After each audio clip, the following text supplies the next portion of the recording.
Hello there and welcome to Luoyang, one of only 4 ancient capitals in China. This city was the epicenter of the country for 13 dynasties, which means it saw the evolution of many of the things that make Chinese culture what it is today. Buddhism, Taoism, and many artistic achievements. And during this episode of Travelogue, I'm going to get to walk in some of the footsteps of some of the most famous and infamous figures in Chinese history. Hi, I'm Katrina Yu, and welcome to Travelogue. Luoyang is located in the west of Henan province. It lies in the heart of the country, encircled by mountains and plains, close to the Yellow River and to some vital ancient roads. Because of its location, Luoyang played a pivotal role in Chinese history. You may not guess it at first, but this peaceful, community-oriented city is endowed with a profound sense of culture. Henan is one of China's central provinces and considered one of the cradles of Chinese civilization. This city was the setting of many famous Chinese legends, and although it looks pretty modern now, there are still some traces of its past.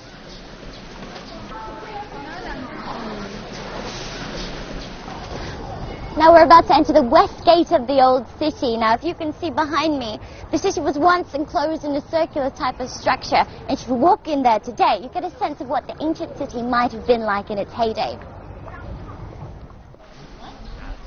Walking through these gates is a little like traveling back in time. The main street of the old city is a bustling marketplace filled with just as many locals as tourists. Traditional bangers hang over every shopfront, advertising the wares to passers-by just as they would have done hundreds of years ago.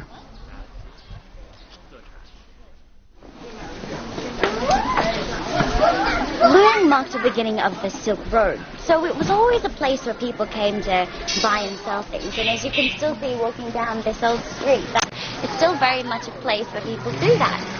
But perhaps the difference is, compared with other Chinese cities today, these old areas have not been turned into entertainment streets and restaurants and bars. They still remain very traditional. People are selling things to use when making calligraphy or ancient type of paintings. And I suppose in a way that summarizes what Luoyang is about. It's about culture and tradition.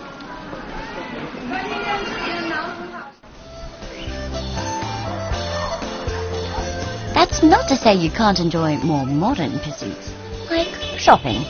Sure, the stores are filled with pretty trinkets and tasty snacks, but I get the sense that shopping in Luoyang offers something more. Vendors here sell quality traditional and handcrafted items, and given the significance of the city, each purchase is almost like taking home a bit of history. Not to mention, gifts loved ones back home would be more than happy to receive.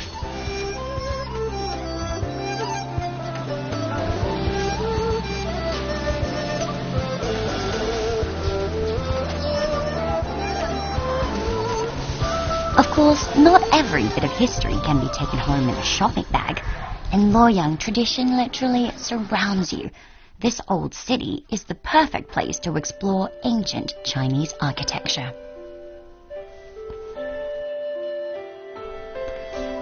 Strolling through the neighborhood, we pass classical courtyards capped with decorative rooftops. Behind each wall is a different sunny sanctuary. We visit the luxurious home of a Luoyang local, who I guess might well have lived it up in centuries past.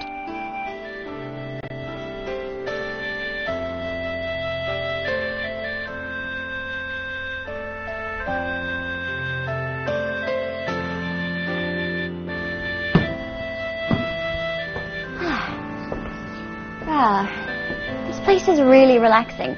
We're still in the old city, but it feels like we're miles away. You know, when Luoyang was the capital of China, it would have felt like the center of the universe. So they obviously like to live in a place where they were in and amongst all the energy and the crowds. But they live their lives in such a way that they could come home to a place like this. They built this very peaceful courtyard so they could come home and find what was a little corner of paradise.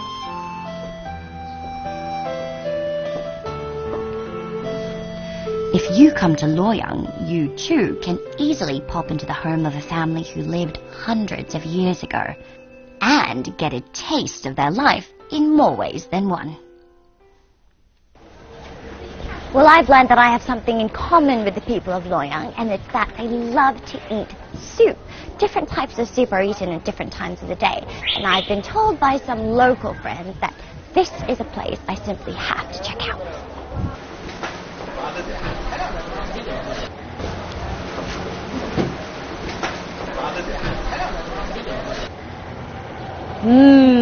Okay, smells really good. So this is a tofu kind of soup, which is usually eaten during the day. And to go with it, they've given me some piece of bread. I thought it was noodles to begin with, but it's actually a piece of bread sliced conveniently like noodles, so you can eat it. But there's also noodles inside the soup, a type of sweet potato noodle, I've been told. So, are you hungry?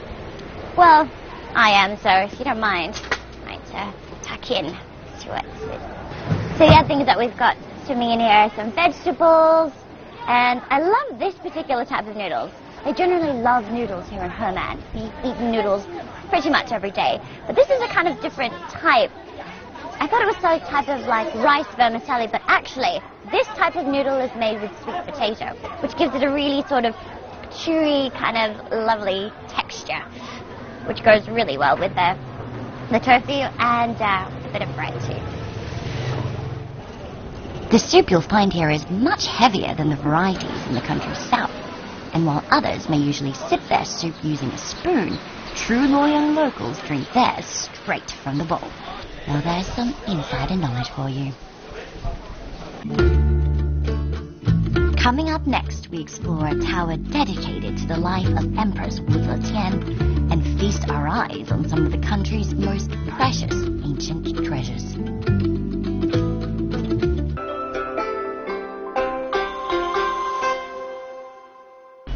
Luoyang is famously the home of a towering figure in China's history.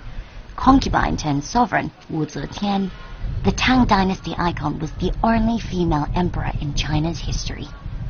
And if you want to walk in the footsteps of one of the Tang Dynasty's most infamous women, you can come to this place. In fact, this is where Wu Zetian worshipped. Tiantang is inspired by ancient descriptions of Wu Zetian's imperial temple. She led a powerful and prosperous nation and liked to flaunt it.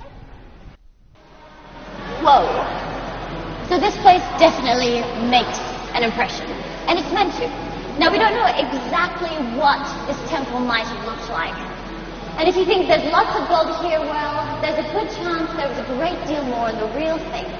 This place would have been built with the wealth of an entire grand nation. And regardless of the details, what it would have looked like exactly, this whole place, every detail inside it was designed to make a point.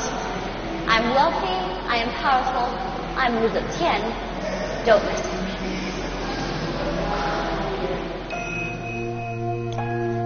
The temple's design has a built-in architectural illusion. From the outside, it appears to just have 5 stories, but in fact, there are 9. And each level is ornately or more simply decorated according to its function, whether that be worship, prayer, or learning.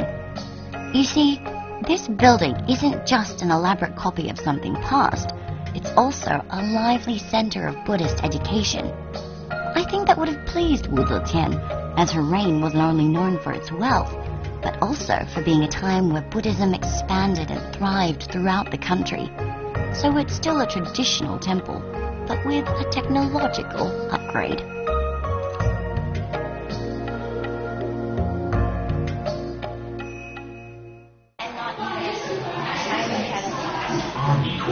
Well, just because this place is quite literally a tower of tradition doesn't mean it can't incorporate some newer technologies. For example, ta-da! You have a QR code, and if you take your very useful mobile phone and use whatever program you usually use to scan things, you can scan it.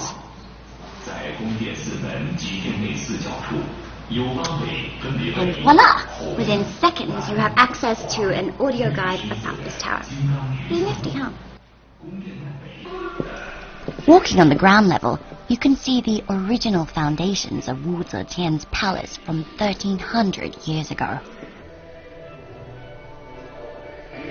What's really cool about this building is that if you go down to the first level, you can see just below the original foundations of this building. So that is the foundation of the building that Wu Zetian actually built.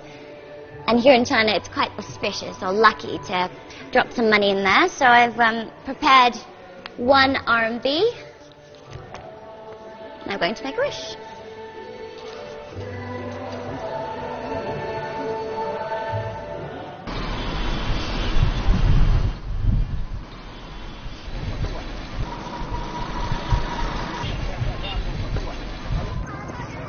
Now, if we can imagine the city of Luoyang as a treasure trove of Chinese history, then this place is definitely one of its crown jewels. Located in downtown Luoyang, it's easy to be intimidated by this mammoth museum. Its vast collection is spread over 20,000 square meters. But never fear, as soon as you enter, you'll notice a tourist center to your right, with everything you need to get the most out of your visit, including English-speaking guides. There are 4 display halls and 5 exhibition rooms spread over 2 spacious levels. The collections date back to the Stone Age, telling the story of China's evolution through the centuries. And Luoyang is a very famous ancient capital city in China. So you can see there are 13 dynasties there, because they also made the capital in here. And I see there's a map here with the rivers. Being the capital for 13 dynasties has turned Luoyang into a living archive of Chinese culture and history, and some very precious artifacts, those preserved and protected over the ages, can be found in this museum, one of the best in the country. Showcased are objects from the ancient Xia, Shang and Zhou dynasties. These bronze vessels were, incredibly, fashioned up to 4,000 years ago.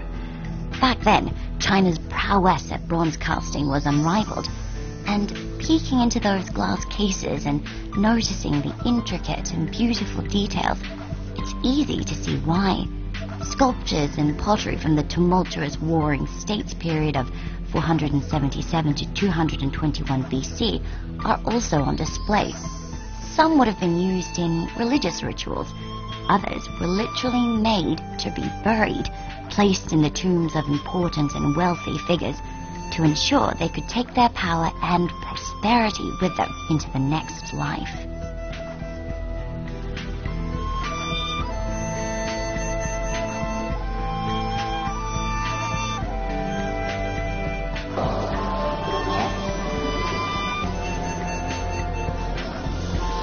But it's not all bowls and boxes. Fun animal figures decorate this Eastern Han Dynasty candelabra. It was an era marking innovations in porcelain, when Chinese artists could really flex their creativity through ceramics. Later treasures can also be found. This museum is particularly proud of its Tang San Zai, or multicolored pottery from the Tang period about 1300 years ago. What I like in this museum is that you can really get a sense of what the Tang women looked like. They had a particular way of dressing and of doing their hair, and they also had a very particular way of looking. They liked to have their bodies a bit more curvaceous. They liked their faces to be fuller, and in particular, they liked to have balls of fat on their neck. This in Chinese is called sangwen. If you had this, you're considered pretty lucky. Tang women, with their pale faces, accentuated crimson lips, and elegant upstyled hair, are said to have inspired the look of Japanese geishas of today. But we've barely scratched the surface. Thousands of other jade, silver, and gold relics enrich this museum, so you best come to China and set aside some hours to see it. But one kind of item in here that you might have seen elsewhere is the Tang San Sai. Luoyang's Tang San Sai is famous and still internationally sought after, so I leave the museum and head to a place where I can learn more.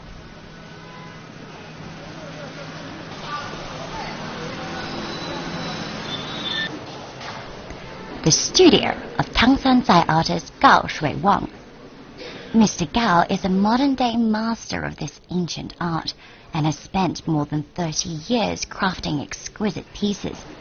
His work has actually been mistaken for authentic Tang Dynasty era craftsmanship. The pieces showcased here are among his best, some of which have won awards.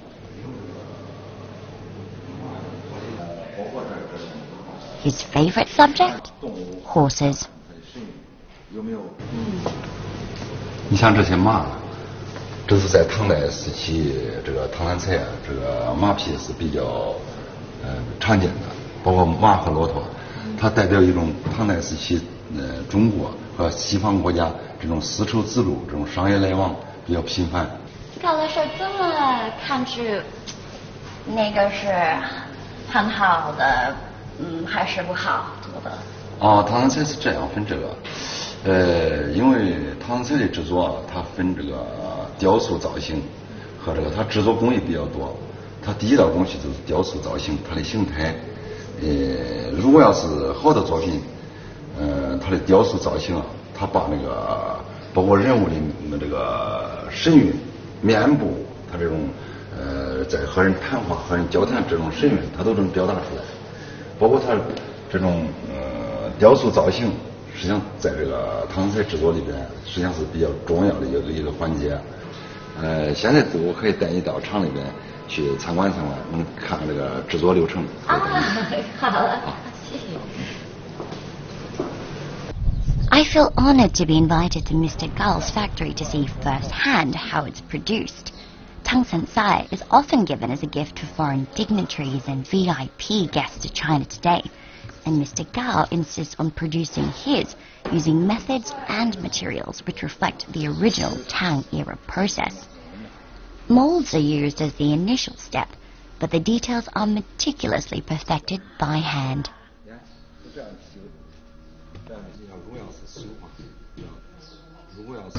这个唐三彩啊，也是一种艺术品。做这个艺术品一定要追求艺术价值，要把它的精神头表现出来。这是比较关键的。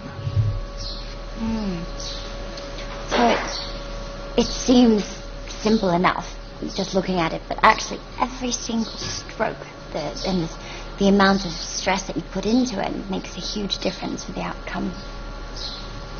Once the raw shapes are given the green light, they're dried and ready for painting. And I gotta admit, walking into this part of the factory was not what I expected. After all, Tungsten Sai means multicolored ceramics. Well, all I see here are different shades of one color. But soon, Mr. Gao explains why. 这个上釉，这是白色的，这是黄釉，这是绿釉，这三种颜色。我先给你上一个，你先看一下啊。这样已经把这釉焦黄了，像这个地方就上这个白釉。Though it may look easy, you need to get the strokes just right. And I'm a little nervous about making a mistake. I can imagine that after repeating this process again and again, it may become a little tedious or boring. So a great passion must have fueled Mr. Gao's 30-year career. 好，挺不错的。这个上釉这个厚薄一定要掌握均匀。如果上的厚的情况下，它出来流动性太大不好；如果上的太薄，它出来就成次品了。所以说这一定要掌握均匀。上的不错，学得挺快，上的不错啊。He was just telling me that the thickness of the paint is really, really important in terms of the end product. So, what do you think of my masterpiece? Well, I guess we'll just have to wait and see if it will really be a masterpiece. 谢谢啊。不错不错。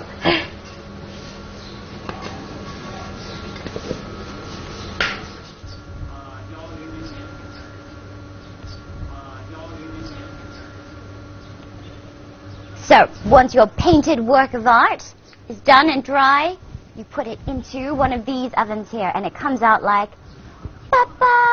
like this. Finished Tungsten Sai. Look at that. How wonderful is that? So, one day, this one will grow up to be like this one. Hello. Pretty cool, huh? Now, some of the Tungsten Sai will go through a final step to achieve more of a vintage look, but this technique is top secret. I guess some things are best left a mystery. Up next on Travelogue, we see China's finest flower under heaven, captured in a beautifully unique way. And we get lost in a local market of grilling, frying, sweet and salty goodness.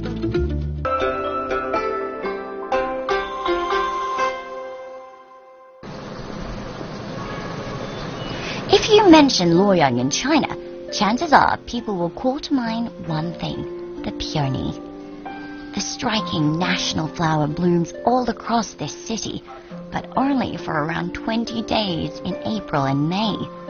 Thankfully, a local artist has created these works of art, ensuring the peony blossoms all year round.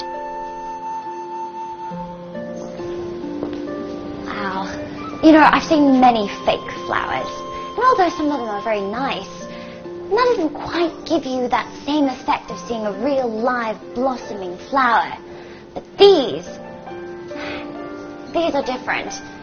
You know, because of the shininess, it gives them that effect of being full of water. And because of the intricate care put into each and every petal, when I behold the finished product, I get that same quiet jolt of excitement from seeing something so beautiful. And I think I really wouldn't mind receiving one of these. The peony is said to represent wealth and honor, and has been regarded through the ages as the finest flower under heaven. Little wonder these young women and men pay the utmost attention to getting each element right. Only the finest work can embody the peony's lush, rounded bloom. Sure, they're producing something en masse, but truly, each one of these workers is an artist in his or her own right. Soon, I meet the man behind this huge factory and ask him how this all began.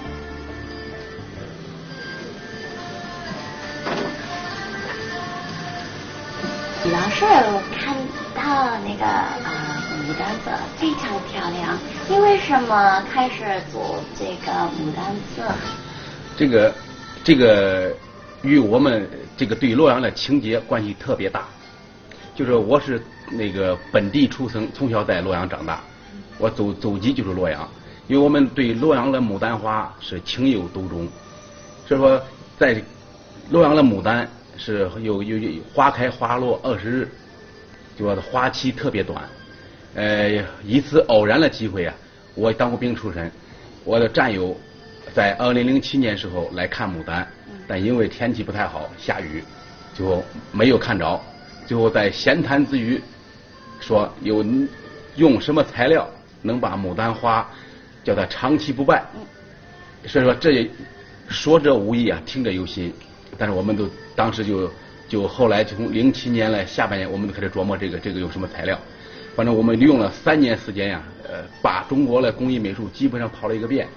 最后我们09年末2010年初，最后我们用陶瓷来做牡丹花，就是把有花开花落20日的牡丹，叫它千年不败，富贵永恒。As the factory is closing for the day, we make our way back to the city for dinner. Well, if it's about 6 p.m. in Luoyang and you're feeling a little peckish, then this is the place to come. It's called Shizijie, and it means cross street. It's a night market, and I think the name is really apt because it seems to be a place where all different kinds of foods come together. So let's go check it out. Shizijie Market is situated right next to Luoyang's old main street. While it's a quiet intersection by day, at night it comes alive with crowds, bright lights, and a medley of mouth-watering sounds. Grilling, frying, barbecuing, and boiling. The most popular stalls sell street versions of shui xi, Luoyang's special local cuisine.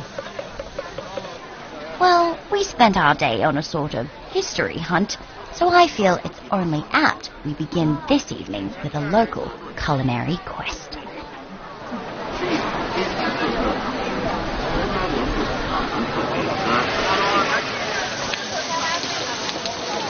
Oh man, sizzling goodness. Now, being in Henan, we're in the north, and people in the north seem to like things that are fried and doughy, and yeah, those fried dumplings are pretty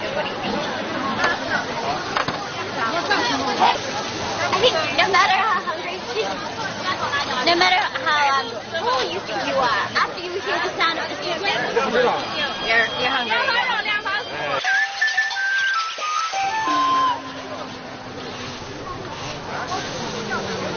That's a fish covered in peppery, chili, sesame dressing.